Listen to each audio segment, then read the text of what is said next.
لک الحمد یا اللہ الصلاۃ والسلام علیک یا رسول اللہ اما بعد۔ سلسلہ ہے تذکرہ اسلاف کا۔ اس مبارک سلسلے میں ہم اپنے اسلاف کا ذکر خیر، ان کے یوم ولادت اور عرس کی تاریخوں پر کرنے کی سعادتیں حاصل کرتے ہیں۔ اس مبارک سلسلے میں آج جس عظیم الشان شخصیت کا ہم ذکر خیر کرنے جا رہے ہیں وہ ہیں خلیفہ اعلیٰ حضرت سید العلماء حضرت علامہ شاہ محمد حبیب اللہ قادری میرٹھی رحمۃ اللہ تعالی علیہ۔ آج آپ کا ذکر خیر ہم اس مناسبت سے کرنے جا رہے ہیں کہ 26 شوال المکرم 1367 ہجری کو حضرت کا وصال ہوا تھا۔ 26 شوال آپ کے عرس کی تاریخ پر آپ کی بارگاہ میں خراج عقیدت پیش کرتے ہوئے یہ بیان اپنے ناظرین تک پہنچانے کی سعادتیں حاصل کر رہے ہیں۔ عرض ہے کہ توجہ کے ساتھ اول تاخیر خود بھی سنیں اور دوسروں تک بھی پہنچانے کی سعادتیں حاصل کریں۔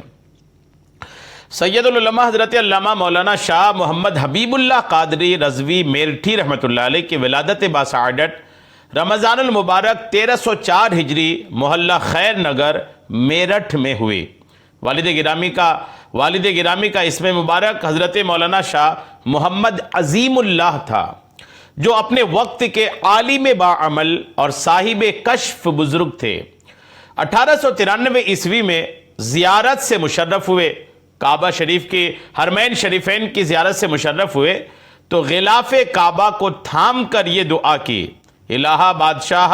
بے نیازا، تیری بے شمار نعمتوں اور ان گنت احسانات کا شکریہ ادا کرنے سے زبان قاصر ہے۔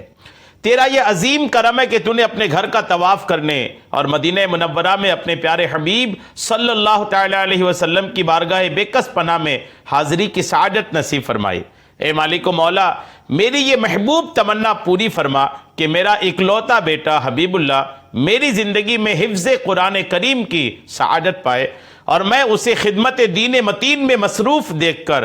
دنیا سے رخصت ہو جاؤں۔ باپ ہو تو ایسا، تمنا ہو تو ایسی۔ باپ کی تمنا یہ ہے کہ میں اپنی حیات میں یہ دیکھ لوں کہ میرا بیٹا حافظ قرآن ہو گیا ہے، میں اپنی حیات میں یہ دیکھ لوں کہ میرا بیٹا دین کی خدمت کرنے لگ گیا ہے۔ چنانچہ اللہ تعالیٰ نے آپ کی دعا قبول فرمائی اور آپ کے وصال کے وقت یعنی 16 ربیع الاول 1330 ہجری 25 فروری 1912 عیسوی کو شاہ حبیب اللہ علیہ رحمہ خطابت و امامت، افتاء نویسی، وعظ و تقریر و تدریس کی ذمہ داریاں سنبھال چکے تھے۔ حضرت سید العلماء علامہ شاہ حبیب اللہ قادری علیہ رحمہ نے ابتدائی تعلیم امداد الاسلام میرٹھ میں حاصل کی اور حفظ قرآن کریم اپنے حقیقی چچا حضرت حفیظ اللہ قادری سے کیا۔ فارسی کی تعلیم مدرسہ عالیہ رونق الاسلام کمبوہ دروازہ میرٹھ میں مولانا ریاض الدین افضل گڑھی سے حاصل کی۔ 1315 ہجری میں میرٹھ کی مشہور علمی قدیمی درسگاہ مدرسہ قومی واقع مسجد خیر المساجد میں داخل ہو کر درس نظامی کا آغاز کیا۔ درس نظامی کے ساتھ شہر کے مشہور طبیب حکیم نصیر الدین دہلوی سے فن طب کی کتابیں پڑھنی شروع کر دیں۔ اس دور میں اکثر علماء کرام درس نظامی کے ساتھ کتب طب کی تکمیل ضروری جانتے تھے تاکہ خدمت دین کے ساتھ ساتھ خدمت خلق بھی کی جا سکے۔ 1327 ہجری میں تمام علوم و فنون میں سند فراغت حاصل کی۔ فارغ التحصیل ہونے کے بعد 1 سال تک کپڑے کی تجارت کرتے رہے، لیکن بیرونی دوروں کی مصروفیت کی بنا پر اس مشغلہ کو ترک کرنا پڑا۔ آپ مدرسہ نور الاسلام میں چند سال عربی و فارسی کی تدریسی خدمات بھی انجام دیتے رہے۔ آپ نے ایک عرصہ سے سیدی اعلیٰ حضرت امام اہل سنت شاہ امام احمد رضا محدث بریلوی علیہ رحمہ کی علمی شہرت کا چرچا سن رکھا تھا، اس لیے 1331 ہجری 1912 عیسوی میں مرکز علم و فن بریلی شریف حاضر ہو کر آپ کے دست مبارک پر بیعت سے مشرف ہوئے اور پھر مسلسل حاضر ہوتے رہے۔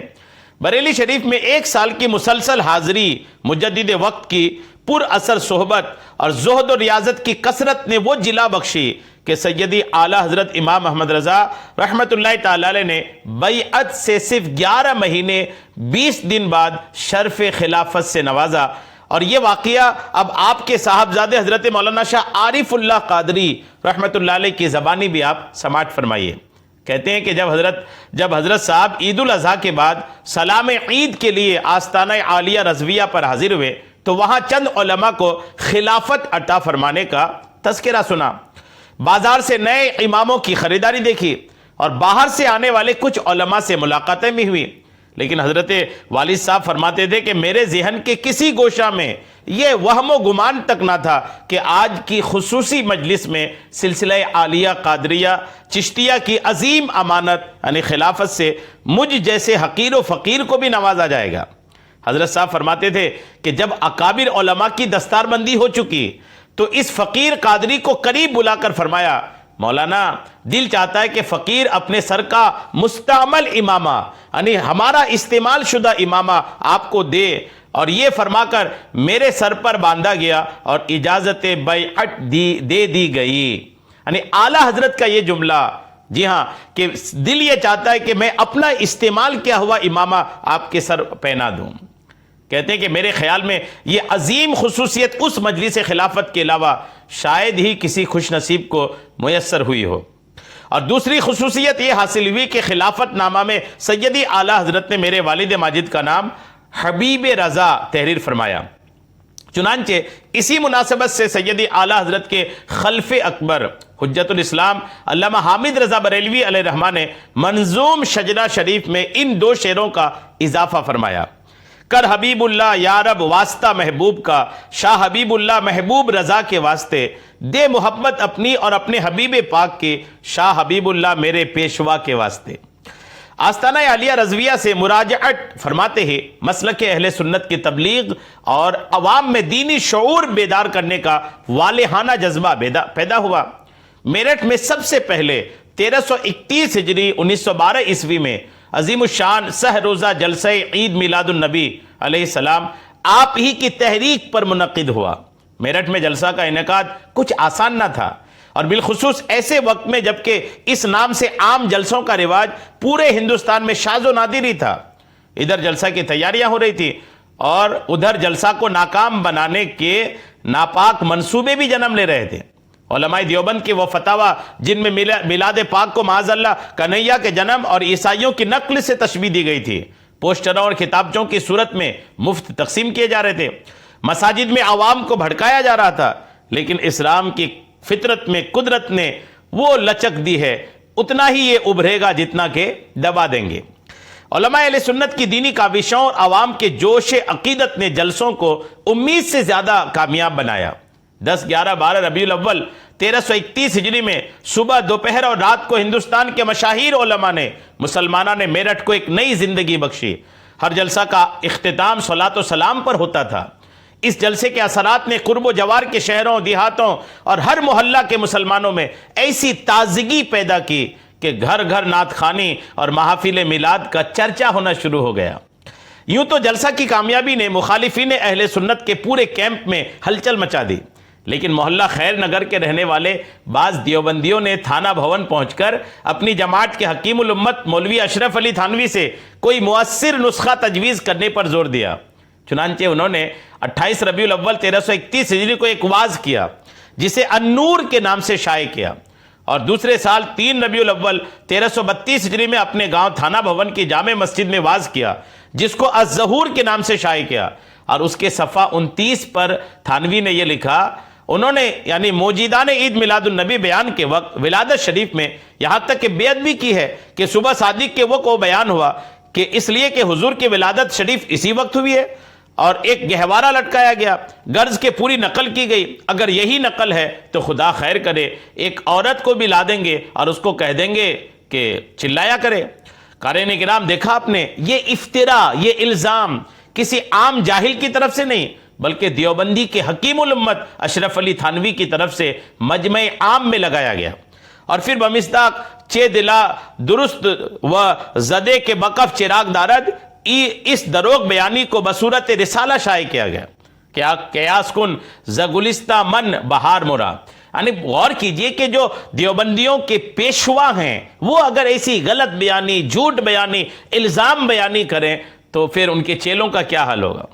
رسالہ دیوبندیوں کے حکیم الامت کی اس جرت پر جلسہ عید میلاد النبی کے ایک رکن خاص جناب قاضی محتمیم الدین صاحب صدیقی نے ایک اشتہار بعنوان تھانوی دروغ بانی شائع کیا۔ اس میں گہوارہ والی بات سچ ثابت کرنے پر 5,000 روپے انعام مقرر کیا۔ اشتہار میں جو اشعار بارگاہ نبوی میں بطور استغاثہ پیش کیے گئے وہ بھی الحمدللہ ایمان افروز ہیں۔ آپ نے سخت مشکلات کے باوجود مسلک اہل سنت کی تبلیغ، بالخصوص اعلیٰ حضرت علیہ رحمہ کی کتابوں کی نشر و اشاعت کو اپنی زندگی کا نصب العین سمجھا، اور اسی بنا پر ضلع میرٹھ کے علاوہ آس پاس کے اضلاع و قصبات و دیہات کے رہنے والے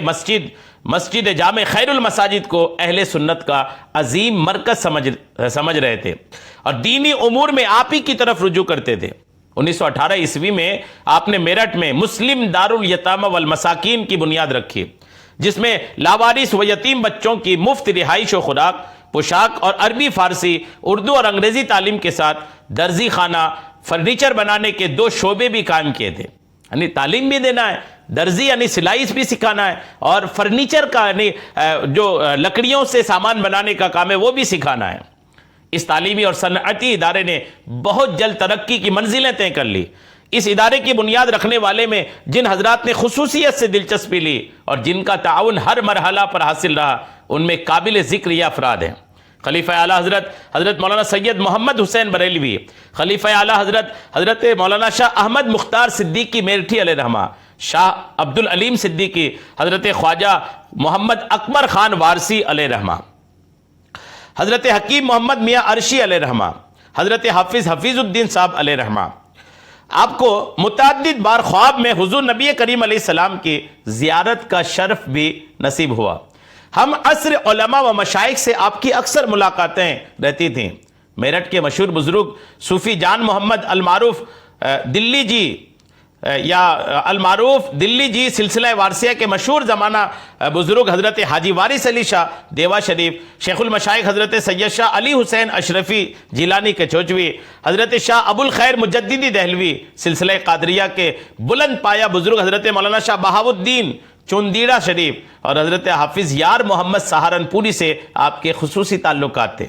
سید العلماء حضرت مفتی علامہ مولانا حافظ شاہ حبیب اللہ قادری رضوی میرٹھی کا وصال 26 شوال المکرم 1367 ہجری 1 ستمبر 1948 عیسوی کو 63 سال کی عمر میں 2:15 پر ہوا۔ نماز جنازہ تلمیذ حضور صدر الشریعہ حضرت صدر العلماء مولانا سید غلام جیلانی میرٹھی صدر المدرسین مدرسہ اسلامیہ عربیہ اندرکوٹ میرٹھ نے پڑھائی، اور قبرستان حضرت شاہ ولایت رحمۃ اللہ علیہ میں آپ دفن ہوئے۔ یہ ساری باتیں ہم نے تجلیات خلفائے اعلیٰ حضرت میں خلفائے اعلیٰ حضرت نامی کتاب کے حوالے سے پیش کیا ہے۔ اللہ کریم کی بارگاہ میں دعا ہے کہ سید العلماء کے مزار پاک پر آپ کے عرس کے موقع پر خوب رحمتوں کا نزول فرما، ہم سب کو بھی آپ کا فیض، آپ کی برکتیں عطا فرما، آمین بجاہ النبی الامین صلی اللہ تعالی علیہ وسلم۔